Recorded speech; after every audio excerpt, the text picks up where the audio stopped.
प्रधानमंत्री नरेंद्र मोदी के 9 साल पूरे होने पर भारतीय जनता पार्टी तमाम तरीके के कार्यक्रम आयोजित कर रही है। इसी क्रम में आज लखनऊ के इंदिरा गांधी प्रतिष्ठान में भारतीय जनता पार्टी युवा मोर्चा भी अपना एक कार्यक्रम आयोजित कर रहा है। इस कार्यक्रम में राष्ट्रीय अध्यक्ष तेजस्वी सूर्या भी पहुंचे हैं। आज भारत समाचार पर बात करने के लिए मौजूद हैं। तेजस्वी जी, सबसे पहले तो भारत समाचार में स्वागत है आपका। नमस्कार, धन्यवाद।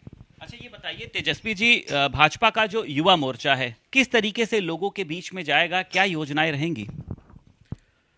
पिछले 9 साल भारत के लिए अप्रतिम 9 साल है और एक अनप्रेसिडेंटेड तरीके से, अभूतपूर्व तरीके से भारत में बहुत पॉजिटिव चेंजेस पूरे समाज में आया है मोदी जी के नेतृत्व में। और जब हम 9 साल के सरकार के इस संदर्भ को हम मना रहे हैं, युवा मोर्चा का इसमें बहुत बड़ा योगदान होगा। युवा मोर्चा का भूमिका भी बहुत बड़ी होगी और लाभार्थियों के साथ संपर्क करने का काम हो, क्योंकि बहुत सारे स्कीम्स के मैक्सिमम बेनिफिशियरीज देश में युवा है। मुद्रा योजना हो, स्टैंड अप योजना हो, भारत में जितने भी इंफ्रास्ट्रक्चर का बढ़ोतरी हुए है पिछले 9 साल से, उसका जो फ़ायदा हुआ है उसमें भी युवाओं को बहुत बड़े मात्रा में हेल्प मिला है। सो युवाओं के बीच में जाकर मोदी जी के सरकार के उपलब्धियों के बारे में बताने का जो बड़ा काम है वो युवा मोर्चा करेंगे अगले महीने में। और लगभग 6 दिन का बाइक पे यात्रा देश के जितने भी डिस्ट्रिक्ट्स हैं, जितने भी विधानसभा क्षेत्र है, हर विधानसभा क्षेत्र, हर डिस्ट्रिक्ट में 6 दिन की बाइक यात्रा के माध्यम से ये युवाओं के बीच जाकर संपर्क करने का काम भी युवा मोर्चा करेगा। और वो सोशल मीडिया हो सकता है, बाकी जनरल मीडिया हो सकता है, अलग अलग प्रकार के कार्यक्रम हो सकता है, सांस्कृतिक कार्यक्रम हो सकता है। ऐसे भिन्न भिन्न कार्यक्रमों के साथ युवाओं के बीच में मोदी जी की कार्यक्रम के बारे में, मोदी जी के 9 साल के आडಳಿत के बारे में हम युवाओं के बीच में जा रहे हैं। अच्छा, युवा मोर्चा जो है वो कहा जाता है कि भारतीय जनता पार्टी की एक बहुत ही मजबूत इकाई है, मतलब लाखों की संख्या में जो युवा जुड़े हैं। लेकिन आपको लग रहा है कि पिछली सरकारों की अपेक्षा जो युवाओं का आकर्षण है वो भारतीय जनता पार्टी पर बढ़ रहा है लगातार? इसके पीछे की मुख्य वजह, ठोस वजह आप क्या देखते हैं? देखिए, पिछले 9 साल में देश में आप वो कृषि क्षेत्र हो सकता है, साइंस एंड टेक्नोलॉजी हो सकता है, एंटरप्रेन्योरशिप हो सकता है, क्रीड़ा खेल हो सकता है, हर क्षेत्र में बहुत बड़ी मात्रा में पॉजिटिव चेंजेस देश में आई हैं। और ये चेंजेस को देश के युवा लगभग 30-40 साल से जनरेशन आफ्टर जनरेशन इसके इंतज़ार में थे। और मोदी जी के जो नेतृत्व है, जिस प्रकार के विजन से वो देश को चलाया है पिछले 9 साल से, ये बहुत प्रेरणादायी है। और इसके जो इस विजन के जो मैक्सिमम बेनिफिट जिसको मिला है वो देश के युवा समाज को मिला है, युवाओं को मिला है। इसलिए हर चुनाव में, वो 2014 हो, 2019 हो और अलग अलग विधानसभा चुनावों में भी युवाओं का और महिलाओं का समर्थन भाजपा को हमेशा मिलती रही है। अच्छा, विपक्ष को तेजस्वी जी आप कैसे देखते हैं? विपक्ष चाहे युवाओं के मुद्दों को लेकर हो, महिलाओं के मुद्दे को लेकर हो, कि उत्तर प्रदेश की अगर बात करी जाए सबसे ज़्यादा अत्याचार महिलाओं पर है, आज का युवा बेरोजगार है, एक बड़ी चुनौती रहेगी लोगों के जो कह सकते हैं कि दिमाग को आप समझा पाएंगे ये चीज़ें सर? अच्छा, देखिए, 2 इश्यूज आपने उठाए, अनएम्प्लॉयमेंट और सुरक्षा। अब आंकड़े को आप जब देखते हैं, पिछले 9 साल में जिस प्रकार का एम्प्लॉयमेंट का सृजन हुआ है, वो पिछले 70 साल में देश में इतना एम्प्लॉयमेंट का सृष्टि देश में नहीं हुई थी। देश में आज एक्सप्रेसवेज हो, हाईवेज हो, नए एयरपोर्ट्स हो, मेडिकल कॉलेजेस हो, इंजीनियरिंग कॉलेजेस हो, सेंट्रल यूनिवर्सिटीज़ हो, नए नए स्टार्टअप्स हो, गिग इकोनॉमी हो, ये सब आज देश में अत्यंत तेज गति से बढ़ रहा है। और इससे देश में करोड़ों करोड़ों संख्या में उद्योग का सृष्टि हो रहा है।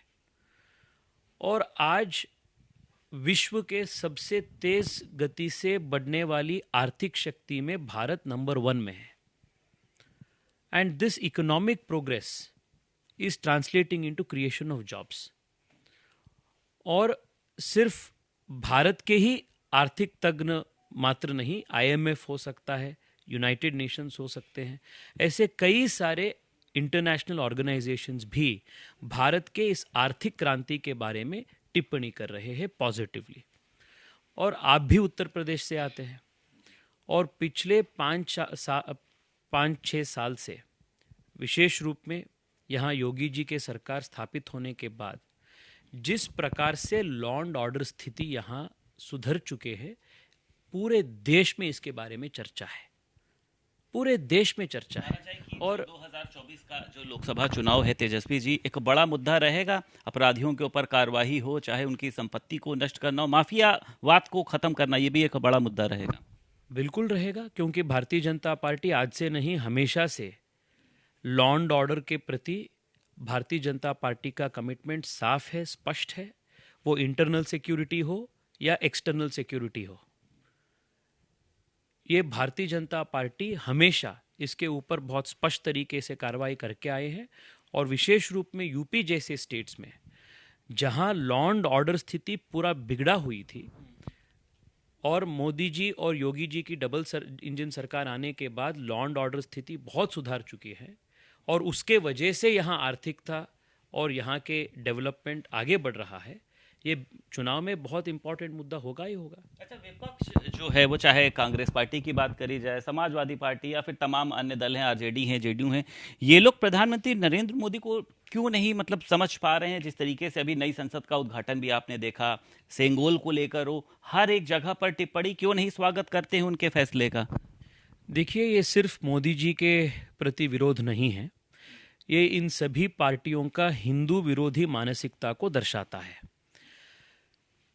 सेंगोल, जिसको तमिल में सेंगोल बोलते हैं, ये भारत के संस्कृति में राजदंड कहा जाता है, और कई सदियों से ये राजदंड को हस्तांतर कर कर जो भी राजा होते हैं या सत्ता में जो बैठते हैं, उनको राजधर्म आप प्रतिपादन करना है, इसको याद दिलाने के लिए राजदंड को एक राजा से दूसरे राजा को ट्रांसफर ऑफ पावर के संदर्भ में दिया गया है। ये सदियों से आया हुआ संस्कृति है। पर ये जो सेक्युलर पार्टीज जो अपने आप को कहा जाता है, कांग्रेस हो या आरजेडी हो या समाजवादी पार्टी हो, इन सभी पार्टियों को ये मानसिकता से एलर्जी है, क्योंकि ये चाहते हैं कि भारत 1947 में बना हुआ एक नया राष्ट्र, इस प्रकार के वो दिखाना चाहते हैं। पर भारत 1947 अगस्त 15 से शुरू हुआ एक नया राष्ट्र नहीं है, सदियों से जीवित एक अभिन्न अछिन्न परंपरा है, संस्कृति है। और इस संस्कृति का जो मूल तत्व है वो हिंदू संस्कृति है, और यहाँ के धर्म के आधार पर खड़े हुआ एक संस्कृति विरासत है। And these people are allergic to this recognition of the fact that India is a millennia old civilisation state. इसलिए इन लोगों का जो इस प्रकार का विरोध है वो सिर्फ मोदी जी के प्रति ही नहीं है, ये अपने संस्कृति और विरासत के प्रति इन लोगों का विरोध है। 2024 के लिए आप लोग तो खैर तमाम तैयारियां कर रहे हो, चाहे 80 लोकसभा सीटों की बात करी जाए, मानते हैं विपक्ष जो है या कोई चुनौती है आपको लगता है भारतीय जनता पार्टी के सामने? देखिए, हर चुनाव भारतीय जनता पार्टी के लिए बहुत महत्वपूर्ण चुनाव है। हम पंचायत चुनाव हो या पार्लियामेंट चुनाव हो, हर चुनाव को हम बहुत सीरियसली ले लेते हैं। किसी चुनाव को हम लाइटली नहीं लेते हैं, टेकन फॉर ग्रांटेड नहीं लेते हैं। इसलिए हम इस बार भी अकाउंटेबिलिटी को दर्शाते हुए हम लोगों के बीच में 9 साल में हमने जो काम किए हैं, जिस प्रकार का उपलब्धि लोगों तक हमने पहुंचाए हैं, इन सभी चीज़ों को लोगों तक बताने के लिए हम पूरे देश में बहुत बड़ा अभियान हमने कर रहे हैं। हर चुनाव में भारतीय जनता पार्टी सीरियसली काम करेंगे, मेहनत से हम चुनाव जीतेंगे। अच्छा, सबसे आखिरी सवाल है तेजस्वी जी, इस बार विपक्ष को दलित की, पिछड़ों की, मुस्लिमों की बहुत ज़्यादा याद आ रही है, जबकि भारतीय जनता पार्टी ने इस बार निकाय चुनाव में सभी को चुनाव लड़ने का अधिकार दिया, प्रत्याशी बनाया। क्या वजह देखते हैं इसके पीछे? देखिए, भारतीय जनता पार्टी के मूल मंत्र जो है वो सबका साथ सबका विकास है। मैं आपसे भी निवेदन करता हूं, जब भारतीय जनता पार्टी किसी एक व्यक्ति को प्रत्याशी के रूप में चुनाव मैदान में उतारते हैं, वो सिर्फ भारतीय जनता पार्टी का प्रत्याशी के रूप में आपको देखना पड़ेगा।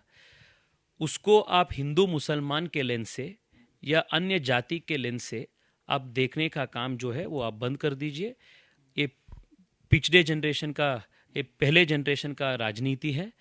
आज के जनरेशन का राजनीति, नया भारत का राजनीति में इस प्रकार के चुनाव के संदर्भ में समाज को बांटने का जो संस्कृति है, इसको भारतीय जनता पार्टी ने फुल स्टॉप दिया है। आप अपने जो भी कैंडिडेट है उसको आप भारतीय जनता पार्टी की प्रत्याशी के रूप में आप देखिए। ऐसे समाज के अलग अलग हिस्से से या धर्म के लेंस से आप देखना आप बंद कर दीजिए। बहुत शुक्रिया सर, बात करने के लिए। हमारे साथ भाजपा युवा मोर्चा के राष्ट्रीय अध्यक्ष तेजस्वी सूर्या मौजूद थे। लखनऊ से वीडियो जर्नलिस्ट आशीष के साथ संदीप खेर, भारत समाचार।